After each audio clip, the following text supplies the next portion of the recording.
it's a good day. We have finally achieved our goal, which is to be part of the YouTube partnership program. And as I said earlier, it's just the beginning of greater things to come. You know, at this day and time of our lives, it's really challenging, but then again, it keeps us motivated to do things that will really help, contribute to whatever industry that we're in. So, shout out to Backroom PH, whether that be Dicky or Aldrin, whoever. Hello, welcome. Thank you for watching. I am just as excited as you are in our guest for tonight. So, for those who just tuned in, well, we had a very special guest the past couple of weeks. We had a Rigid Boss, we had the vendor Sigal from Hong Kong, Otto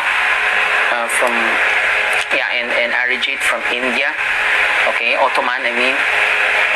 So, but this day, or in a few minutes from now, we shall be having another bartender all the way from UK. So yeah, mega shout out to Ricky Salak, Maestro, how are you? And Renz, kumusta kayo? Thank you for watching, guys. So I hope all of you are doing fine and surviving and being resilient. So ganun talaga eh. That's the only way. We don't have any other way, but we will get through this. And of course, you're always in my thoughts and prayers, even if we don't see each other. So he will join us. He will join us soon. Actually, after today, I'm excited also for the other episodes that we'll be having in the future because, I won't tell you yet, pero it's really a humbling experience that people from the industry are taking time out to have a sit down and talk about life and the industry. So actually, I don't know if you watched my video about my drive-through in Poblacion, It's really thank you, Reds. That means a lot coming from you. Well, we try our best. I always say this. We can always contribute in our own little way. Hindi naman tayo.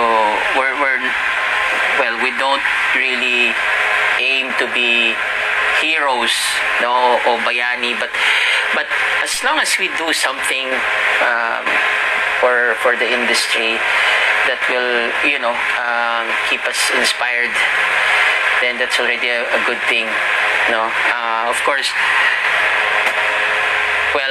for those of you who have joined or subscribed in my channel, I'll be releasing a video about what I have been doing apart from YouTube and Instagram and Facebook.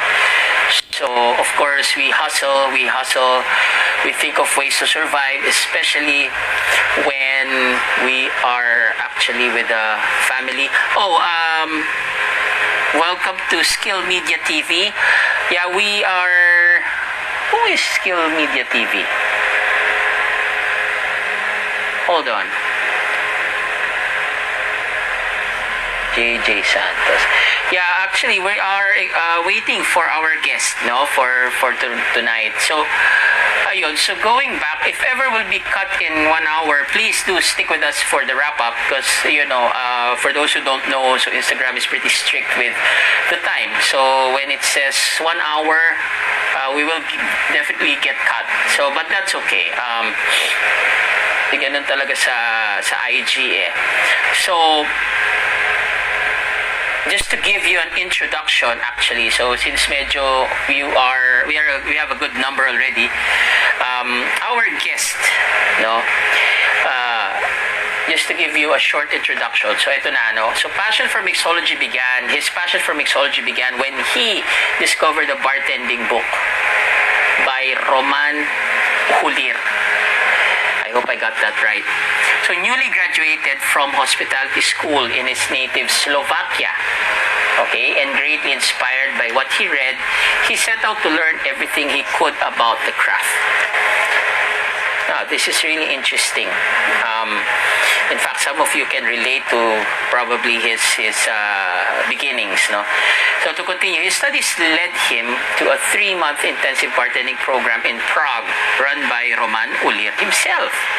So basically, from the book he read, he actually enrolled in the school of his mentor or his idol. Okay, so as a newly qualified or bona fide bartender, he moved back to Slovakia to join. Okay, he moved back to Slovakia to join the team at the first cocktail bar in the capital, Bratislava, Greenwich Cocktail Bar in the capital, Bratislava. Which is the hottest spot in the town. Mega shout out to Gail Sotelo, 2 shots in a pint official. So okay, to continue, so it was here that our guest spent 3 years honing his skills and cultivating his own cocktail culture. So in January 2004, he spent 3 years, he decided to move to London to improve his English and learn more about his craft. His first job was a glass collector. Now, this is very interesting. We're going to ask him once we let him join us on the screen. So, he was a glass collector at the Attica Club, an infamous celebrity hangout. After intensive English lessons during the day and working during the evenings, he landed his first promotion.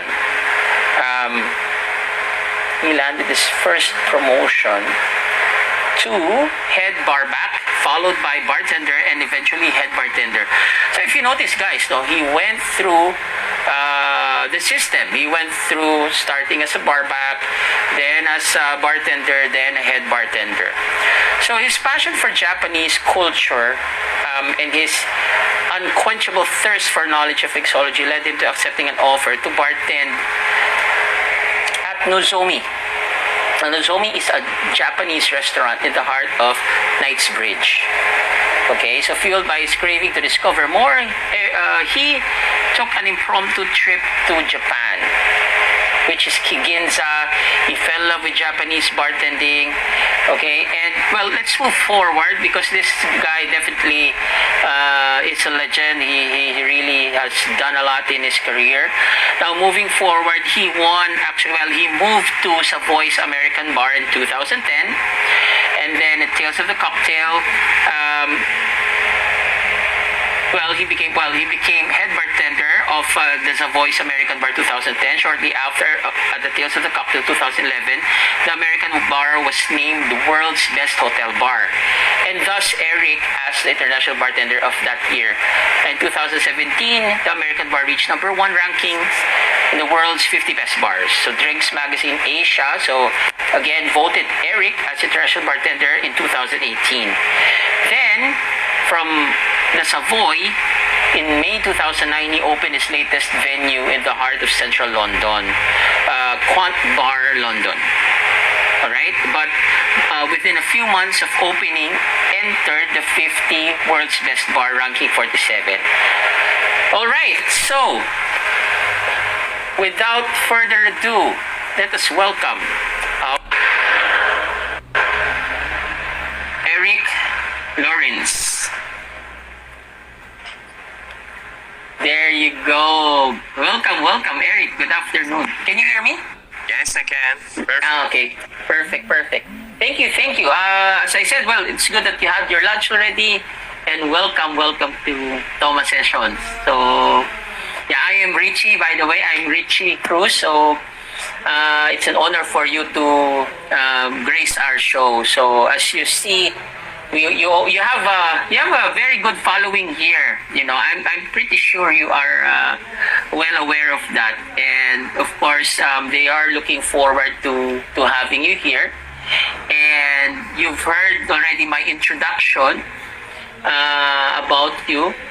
So maybe some welcome remarks first to your followers who are joining us now. Say, repeat the question. Yeah, maybe you would like to greet our friends who are here right now. Thank you very much, Richie, for having me, and everyone who is listening us. It's absolute pleasure, and I'm really, really looking forward to our session to discuss what is new, what is happening, and what we're going to do next. So thank you very much once again for having me. Okay, so I think let's start with your journey. So basically it says here, so just like me also, we're both from the hospitality school, and being in the hospitality school, because normally it's a general, you learn a lot of things from cooking, bartending, front of the house, etc. What made you lean on being a bartender rather than maybe a chef or maybe other department? When I did my studies, I was mainly focusing on the front of house. So that was the silver service and running the floor, running the section, and that's how I was connected more to the bar, to the guests, direct contact with the guests, rather than hidden being in a preparation part. So that's, I think, naturally led to make my decision of changing career and become a bartender. So that was, I think, the points of that. It was a natural progress, I would say, and from then I just stayed always from the house and focusing on a guest service from behind the bar. Okay, all right. So let's move forward to this book, this bartending book by Roman Ulier. I hope I got that right. So are you saying that book is your first book? Well, that's the first book you read about bartending? That was the first cocktail book I came across with, and it was a very useful book because it contained all the important information as a newcomer I would need it and I was looking for, and that was all the classic cocktails, the recipes, the names, bit of a history, how to make them. So that was very, very useful because I've learned those basics on a very early stage. It wasn't something like I was just kind of trying to be a bartender, and 3-4 years later I realized all the classic cocktails. So for me, starting with the classic cocktails, it's like a foundation. Like when you become a chef, you learn all the sauces first before you actually start making your own dishes. So for me, it was the perfect way of starting, and the book was incredible because it had everything there what I needed. Okay, so I'm curious. In your generation, have you ever thought of, because we're talking about the bartending book, and you were talking about cocktails in classics. Have you ever thought of flair during your generation, during those days? Of course, that it was already around. It was. I won't say no to that. It was, but I could see that for me the flair is something. It's entertaining, but it's a massive showmanship that you need to have skills for. Unfortunately, I haven't had those skills because I've seen guys on a professional level like Christian Topes, Nicolas Sargent, and so on, and those guys were going something completely level, which I could never catch up on this, and as much as I love that, I've seen it was too difficult for me. I wasn't for that, so I decided to focus on a different style of bartending, which is more being creative, combining flavors and creating new cocktails. Okay, all right. Now, with regards to your decision, when did this decision to learn English came about? I mean, what led you? Yeah, go ahead. Sorry, that came the moment where I started my first job, when I started doing my bartending here in Bratislava. And as working in the capital, I always see there was a lot of foreigners coming in, and everyone was using as an international language, as English. And so I've seen it. There was like a missing something to get connected more with the guests, and that's speaking in English. And second, and most importantly, was when I was searching for more information about bartending and cocktails, that was all written in English. So there was two very important things that I realized that I actually really needed for. So I just simply decided without that I can't move forward, and that's why I decided to move to London. Okay, but there's a twist, because I'm pretty curious with this next question. But suddenly, okay, so you learn English, but then you fell in love with Japanese culture. Like the Japanese culture, I had it already before I actually became I already had a passion for it, and that was mainly the tea ceremony and mainly focusing on that style. So I had this interest already there. But when I was in London, I started working in a Japanese restaurant at the Nozomi, and that's become the connection even stronger. And with that, I had an opportunity to take a trip to Japan, and then I discovered the real thing. When I went to Japan, I just seen everything what I was just reading in the books. And then what amazing experience. And I felt that there was a breaking moment, that I really learning something completely new, seeing something completely new, and this is something that will be a massive influence for my career, and that's where I'm going to use it as an inspiration. So did you learn also a little bit of Nihongo during that stint in Ginza? Okay, yeah. Because I mean, it's pretty tricky that you learn multi-language, no? English, then your native language, then Japanese. So, yeah. Okay. Now let's move forward to, okay, is world class, what's your first bartending competition? Was it world class? No. That was the first big competition I won, but Okay. I had any before world class. All right. So the first which I was already experienced good amounts of cocktail competitions, and I felt like, okay, now I've learned my mistakes, and now I know how I can execute it and do it as best as possible. That was another way of succeeding for a class, because it wasn't just the first competition I've entered, it was many before. Okay. So more or less, you've, well, did you like prepare, or did you like have a goal? Okay, I'm gonna join world class in 2 years time, or somebody just invite you that year? Hey, Eric, want to join world class? Or how did that go about? I was following world class already, because a colleague of mine, when I was at the Connaughts, he entered to world class. So from him, I've heard there's a world class competition, so I went to support him. I helped with the drinks and setting up and all that. So I went to see him competing, and then I thought, okay, this is amazing. And when was the next year, the 2010 year? I said, you know what, I'm gonna give it a go. I was like entering to Bacardi and different cocktail competitions, and world class was the next up there. And I said, definitely, this is the time. I'm ready for it. And okay.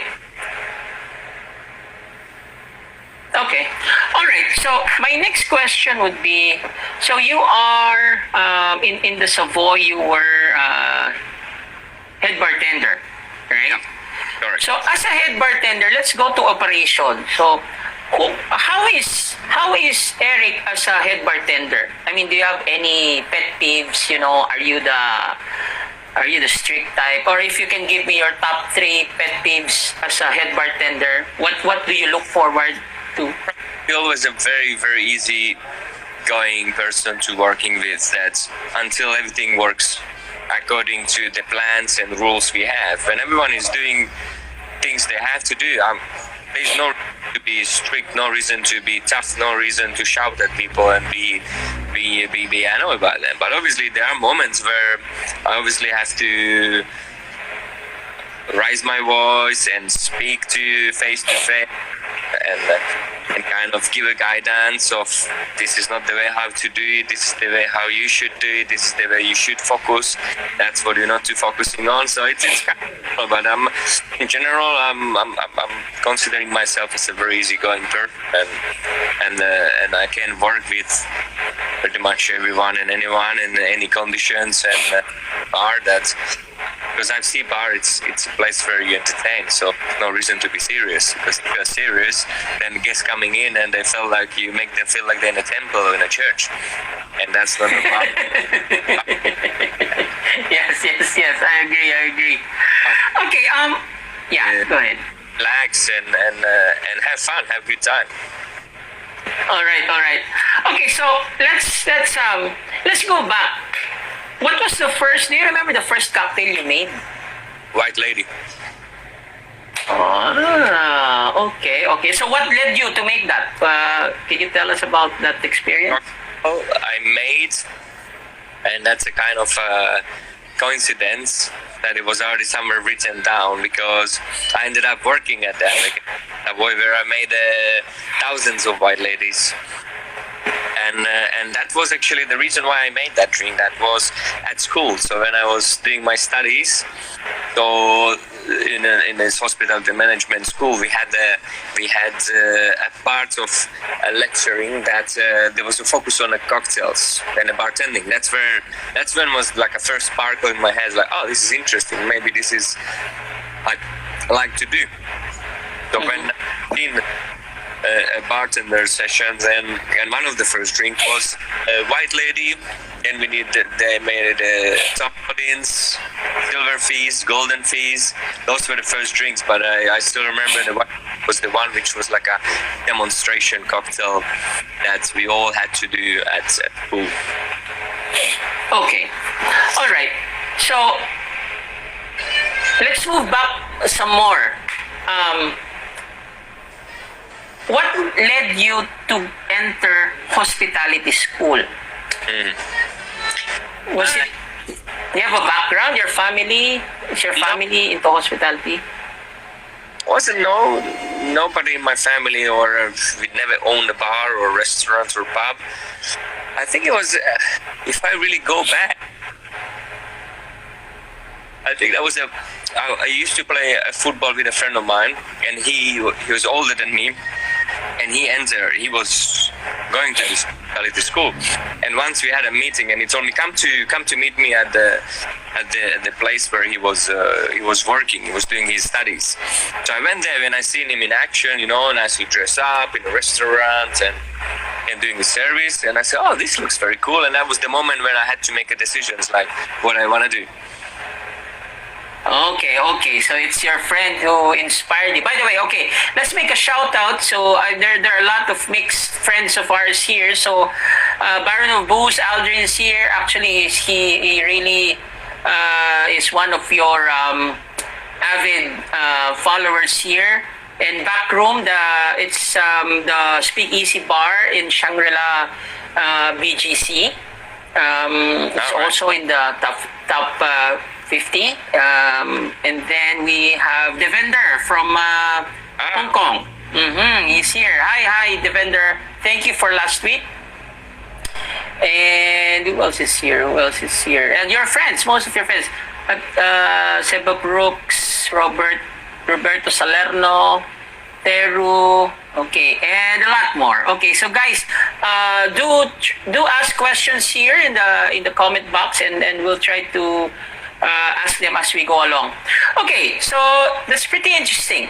You play football. So do you, like right now, do you have a ball with you at home, a soccer ball that you play around and kick in the? We played on last Sunday. We had a game the group of the Savoy team against Barter mini team. So I'm still active, still playing. I'm trying to do every Sunday whenever we can, put a team together, and we do like 7-on-7 games. Yeah. Okay. So, let's go to awards. So, what was the feeling when you got the International Bartender of the Year award in 2018? Can you take us through that moment?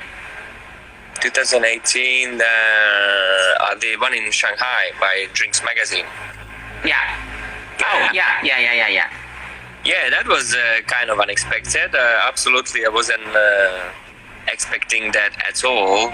So for me, it was a massive privilege to receive that, and seeing that there are people in Asia that's following my work and giving award for that, and mainly recognizing it. So for me, it's a massive thank you to them, and I felt very special. It was an amazing night. Any moment you receive an award, it's the moment that will last with you forever. So I had a great time there, and I really love that ceremony, because the way how it's been executed by Drinks Magazine, by the guys there, it's incredible. So I really feel like it was an amazing night, and I feel special. Still feel like. Yeah, shout out to Holly Graham of Drinks Magazine. Yeah. Okay, we have one question here right away. Let me read this. Give us your thoughts about bartenders doing magic tricks in front of the guest. Well, it's fun. It's a kind of thing like, you need to find a way of entertaining your guests. Like, I like magic tricks, to be honest. I'm not good at it, so I can do maybe 2-3. And I see the point that it's something very, very cool and entertaining. But obviously, as a professional bartender, I would see that it's good to do in the right time, in the right moment, rather than try to do it every single. And you're more focusing on the trick, to execute a magic trick, rather than on your guest. If your guest like it, enjoying it, and because to do a magic trick, you need a lot of focus. You need to focus on what you're doing and make sure that it goes right. And with that, there's a downhill of it that you're losing what's going around you. Because yes, exactly. You happening in the room, what's the other guest one, and obviously the magic trick doesn't take like 1 second. It's a preparation, it's an illusion. You need to play with the guest's mind, you take his mind completely away when you really bring it out and you do the wow factor. And that's the moment where someone just, you don't want to annoy someone, like someone wants to have a drink and you are doing a magic trick, and or a guest in front of you, but the guest next to him doesn't have a drink. And that's where the magic trick becoming not magical, when someone is having some entertainment, but other one doesn't even have a drink. So it's a have a nice balance in between. To wrap it up, it's like I would never be against it, but I would say is be careful with it and do it in the right time way. Okay, actually, I was about to ask you that question. So I'm pretty sure you have encountered this kind of situation wherein, well, I could be wrong, no? But for example, you are engaged with one guest, then suddenly the guest also becomes too engaged with you. Yeah. How do you break that so that you can go to another guest? Do you have like a technique on? It depends. It's two ways. If it's a guest that you know as a friend, or the guest you just met at the first time. And I always say that the guest that you know as a friend, you don't even need to tell him like, I'm sorry, I need to go to the next table. You just go because there's attention. Because if this is your friend, he will always understand that this is your work. Your friend is out there to have a good time, but you're not there to have a good time. You are there to look after everyone. So yes. You feel bad to walk away from your friend and it's like, left him by himself. I I needed to go, so I'm with them, and my friend is like, I just walked away from him. If he's a real friend, he will understand that this is your job, this is your work, so you need to be aware of that whenever you need to be elsewhere, you need to. And if it's a new guest, you just need to be politely just apologize and tell like, excuse me, my moment, please. I have an emergency that I need to see that table because they don't have a drink, or they need something, or they spill something. So I need to take care if the guest is okay, just to follow up. It's all about communication. Okay. All right. Perfect. All right. My next question is: have you ever, if you're comfortable to answer this, have you ever had like an embarrassing or an unforgettable experience behind the bar while working? Of course. That you really learned a lot from, and that you'll never do again. Something like that. I remember I had once a very embarrassing moment when was this very important guest staying at the hotel was recommended by a friend to come out to see me because they were talking about because the gentleman was a martini drinker and it's like, you have to try Erick's martini because it's amazing and he's incredible and so on. So this guest came with so much expectations and excitement to see me and try my martini. Just he sat down, introduced himself. I know exactly who are you coming from, what a friend who recommended me, so thank you for coming. So we're having a conversation, and I'm starting preparing my equipment to prepare the martini. So I cut the ice, put the ice inside a mixing tin, get water, put it in the water, wash the ice, rinse the ice, and in the same time we're having a conversation. So what have you been up to? What is your plan? You're going for dinner? And I'm just keep carry on doing.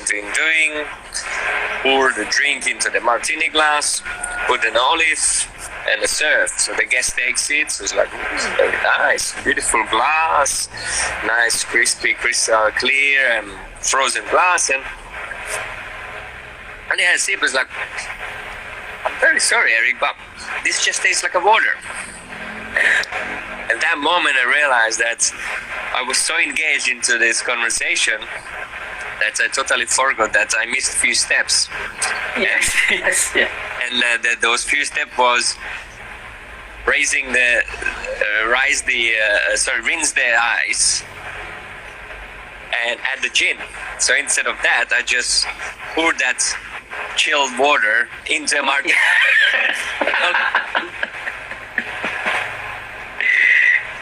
Yep. It happens to the best of us.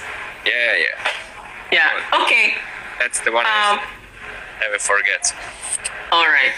Okay, you have a question here from Renz. So Renz actually works in Soler. So that's also another 5-star hotel in the Bay Area. So he said, "Hi Erick, can you tell us more about how was it like to run the legendary American bar? What major challenges did you encounter? And when did you feel that, you don't answer the last question yet because we'll go into that later. But yeah, how was it? Because like even if we're here in the Philippines, we keep on hearing Savoy, the American bar, and Connaught bar for that matter, and you and among others that have worked there have led the team. So how is it like? Yeah, it's a beautiful, wonderful place to work at, but it's a massive responsibility because it's a bar that has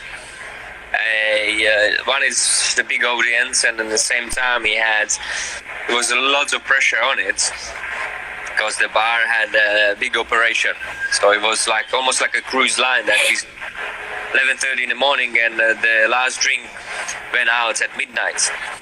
So can you imagine in nearly 12 hours period how many drinks do when the bar is making? So it was the biggest challenge was it's always the execution of that amount, because in the winter time the bar used to be so busy, and obviously you need to deal with the space, the timing, and make sure that all your fresh ingredients stay fresh. And yes, and then you have lots of requirements from the hotel. So it wasn't just like a bar; it was a part of the 5-star hotel.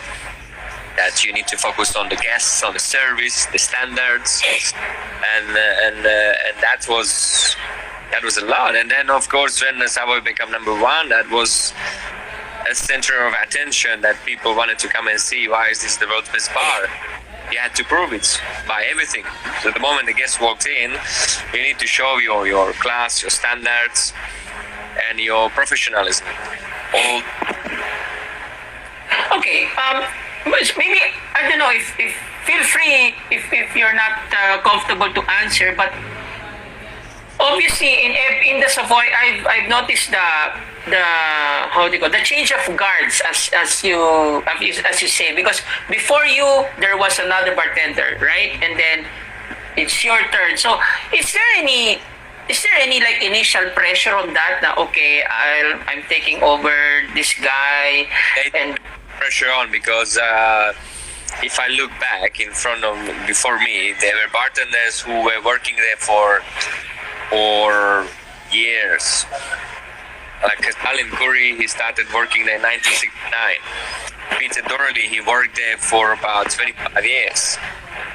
Joe Gilmore, he was the longest working head bartender, 35 years. You know, Ed Coleman, Harry Craddock, and all these big names. And the list goes on, yeah. And you are the next one, and they always will compare you to one who was before you. It's always like, and he used to do this, he used to do that. And I had a big shoes to fill. But for me, it was like, I take the challenge, because that just makes me stronger, and I will learn as we go, and I will look for what is needed to make sure that I'm holding the title, and I can comfortable be in that role, and making sure that yes, I'm a new generation, young bartender with lots of ideas, but at the same time I'm just also a human being that who try to do the best and making sure that all your needs are satisfied. So that's why I built a great relationship with the old guest and try to build a new relationship with the new guest. Okay. All right. Now that's good. I mean, you know, it's always. I mean, people. I'm pretty sure a lot aspire to be working there in the future, or maybe even before this thing happened in the world. No, but it's good to know that, of course, at the end of the day, it's how you put a mindset on how to handle pressure. Okay, I'm curious about your martini. What's the size of your martini glass there when you make a martini? Is it 5 ounce, 7.5? The bar at Quain's where I am, I've designed my own martini glasses, and they are by milliliters. They are 180 milliliters. Okay, so normally, do you have like a specific dilution quantity? I'm working with for martini. I'm exclusively using ice from the ice block rather than ice cubes from the machine. So the ice blocks from the chunks from the ice blocks, they are much bigger, much more solid, and the dilution obviously not that big, and that helps me to keep the nice acidity of the martini. That's really great, delicious. Okay. So so to you, well, especially now that I know your history or your background, so to you, this big ice block for a martini has a lot to do also with your Japanese culture experience. Yeah, that's where it comes from, because when I went to Japan in 2005, that's where I first time discovered that most of the bartenders, they were making martinis or most of the cocktails using the ice from the ice block. And then I tasted those drinks and I realized the massive difference. Okay.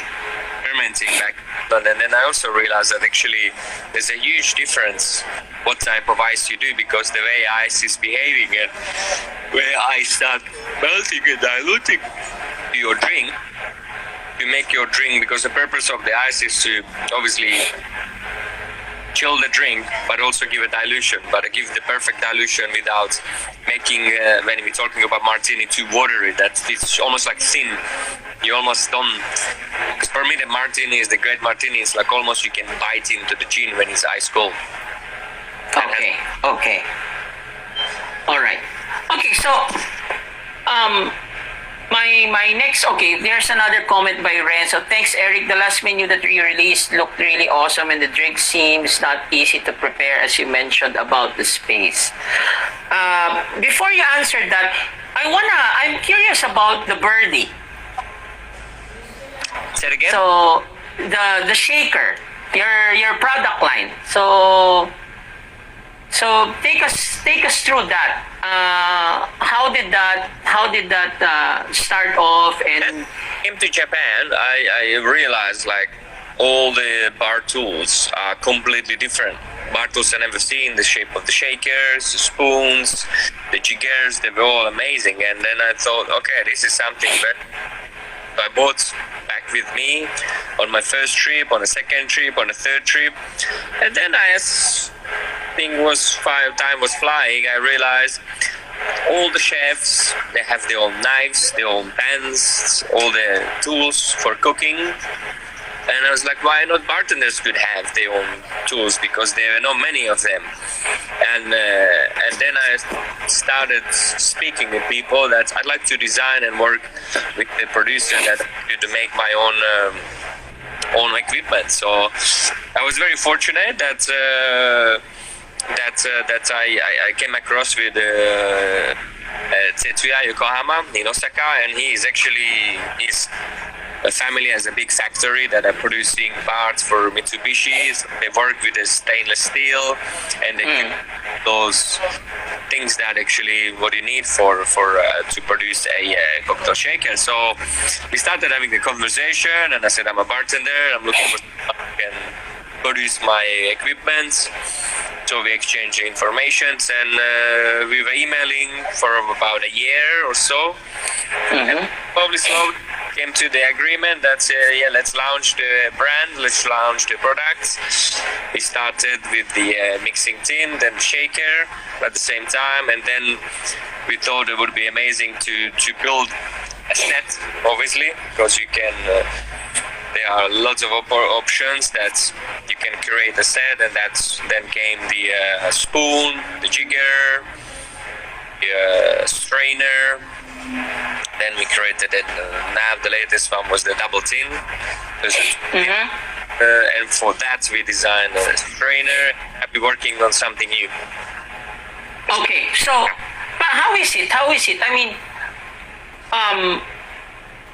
so you had a say on the design of the shaker yourself. All of these things, the measurement, you have the first hand say on how the design should look like. Yeah, so the whole design was like, it was a collaboration between both of us, that they said we have the technology of the polishing and we could do something different, and then how this shape can affect the final results when you do a drink. So they were sending me samples of the beers, and I was using them at the bar, and when I made the drink I just realized the drink is just much better for crisps, to hold it, to shake it, and then when I see the results when I made the drink, it's just perfect, it's just stunning, and just the taste amazing. So that's how we're developing the shapes and everything. That the good thing about the tools was it wasn't designed in a white laboratory and then sold on the shelves.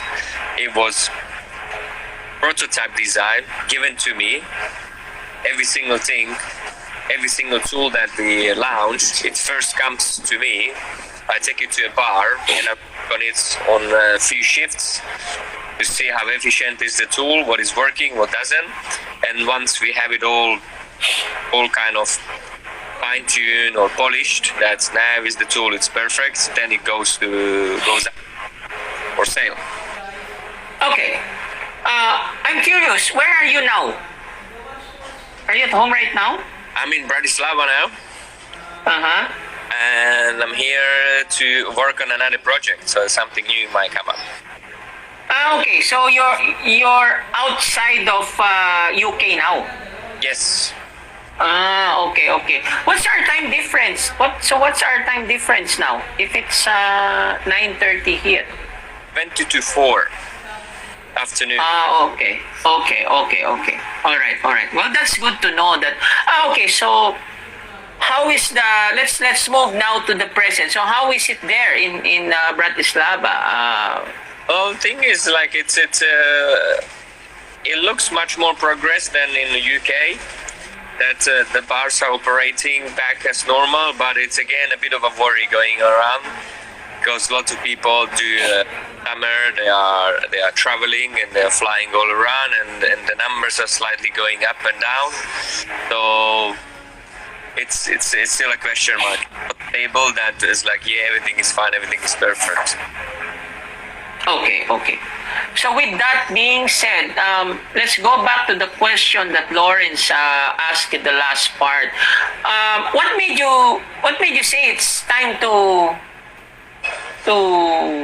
have a next chapter in your life, which is the quaint bar? Well, that was the decision to leave Savoy. Was that I had this dream to open my own bar, and I thought, I'm just not gonna go to another bar to work, because where you go from Savoy, which is one of the greatest bar, right? So for me, it was, I will stay here as long as I can, and then the next place I'm going to go is my own bar. So I was just patiently waiting for the moment when the deal comes in, and then I signed the contract. And the moment I signed the contract, I said to myself, at the time, this is the way that it's a perfect way to progress. That's leaving such an institution, and I'm not going to work for a competitor, but I'm going to work for my own. All right. So, okay, we have a question from your friend, Clax Cocktail. So, when can we get Birdie drying towels in UK? I see. Yeah, that's a good question. That's something that easily can be done. That I just need to place an order for that, and will be available very soon, before Christmas for sure. Okay, all right. I want to go over the other comments and questions. Hello, Mr. Eric from George's Petroshka. Can I ask you what was the process like when introducing new drinks or menu in the Savoy? Oh, that was pretty intense. We always would start brainstorming around October, November. Mm-hmm. We would always launch the menu in the springtime after the winter season. So it's a quite intense process of developing the theme of the menu and the drinks and the serves and the printing and the artwork, which was always kind of given to the menu. So that was like nearly 6-7 months progress. And the main most important was the drinks, which I was in charge of. I would create the chart of number of drinks will be in the menu, type of spirits which will base the drinks on, and then I would kind of split this to each bartender. I would give a spirit and tell him, this is the drink I'm looking for, that's the spirit you're going to work with, and present me your ideas. Because for me it was important to make sure that it's not just Erick's menu, it's our menu. So everyone was equally contributing with their drinks and being proud that they had their drinks on their menu. Okay, all right. No, I agree. In fact, there's a follow-up. There's a question which is kind of related to that. So, being in an institution such as Savoy, how is it managing egos of your mates there or your crew, if there is? Okay, so there's a clause there. Personal thing, it's your personality, like how you're taking it and how you are as a person. And I always try to give my best advice to the guys I was working with, that to stay humble is the best way to moving forward. And I always believe that if you're successful, don't talk about how successful are you, but let your work talk about your skills, and let others recognizing your success rather than telling everyone. Like, I would never go to a bar and tell them, by the way, I'm the world-class bartender of 2010, now make me a dry martini and give it on the house because I'm the world's best. It's one of the silliest things probably you can do, and make yourself biggest. For me, it was like always just stay as humble as possible, and I think the more successful you are, more humble you should be, and that's where you become a real person, where people admiring you for who you are rather than what have you achieved and what are your trophies. Okay, all right, so I'm just curious, have you ever been to the Philippines? Not yet.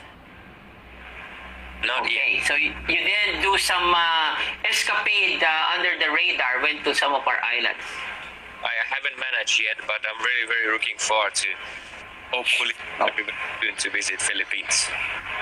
Okay, so you heard that. You heard that here in Toma Sessions. No, in fact, our brand ambassador, Ryan Asidao, should be listening, and he should be reviewing this after. But yeah, we look forward to having you here in the future. So let's go now to the present. So how is your bar in London? So the bar at the moment is still closed because obviously the current situation, it's very, very unpleasant for us, and we in August hoping that after August that everything is highly progressing, because the area where we are in Mayfair, lots of offices are still closed, lots of shops are still closed. Obviously we don't have visitors, we are basement bar, we need to have the 1 meter distance, and those are lots of factors which make us worried that actually it's better just to wait for a little bit and open in a time where everything it feels like a little bit more normal. So okay. I will be sooner than later. All right. So, but okay, now let's go to this. I'm pretty excited to ask this question. So you mentioned this to me during our conversation. So actually, I want to congratulate you for being a father. You having your baby. So take us. Well, I don't know if you are comfortable discussing it, but I'm sure you are, because I'm happy. I'm happy for you. No, but yeah, take us through that. So how is it being a daddy? It's a very good feeling. Obviously, it's a big responsibility, but it's a new joy in life, and it's amazing to see a little human being which is part of you, part of my partner, and we are hoping that's going to be a new young man who will be following our path, and we will become very proud of him, whatever he's going to do. Nice. Yep. Okay, so as of the moment, since Quaint is closed, right? So how many staff did you have prior to that? I had 6 people.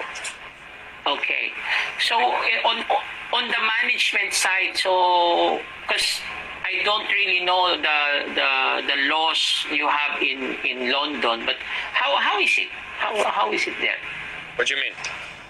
Well, so since you're closed as of the moment, so like what are the staff doing? Are you in touch with them? And like some of them, they got some part-time jobs that they went back home and they just doing whatever they can. Some of them they're spending time with the family, and we constantly communicating and just for the moment when the bar reopens, so we can get back together and start start where we stopped.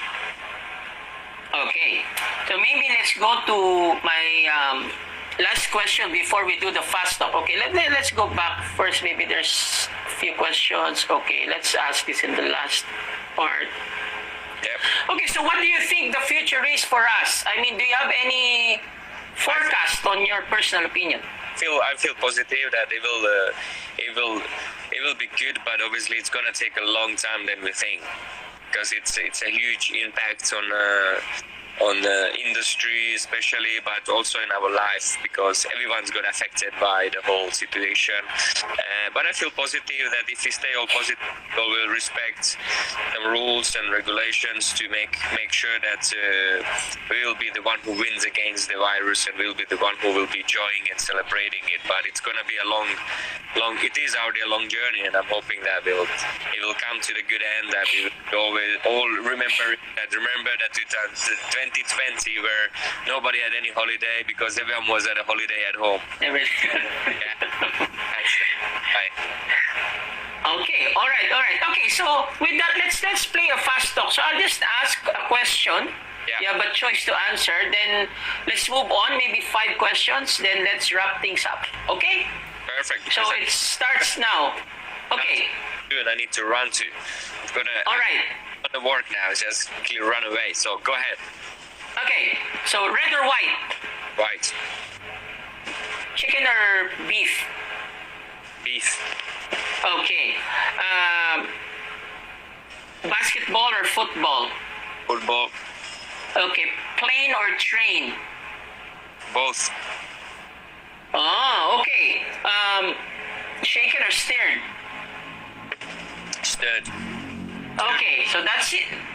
Yeah. All right, so that's it. Okay, so any last words of inspiration to our audience?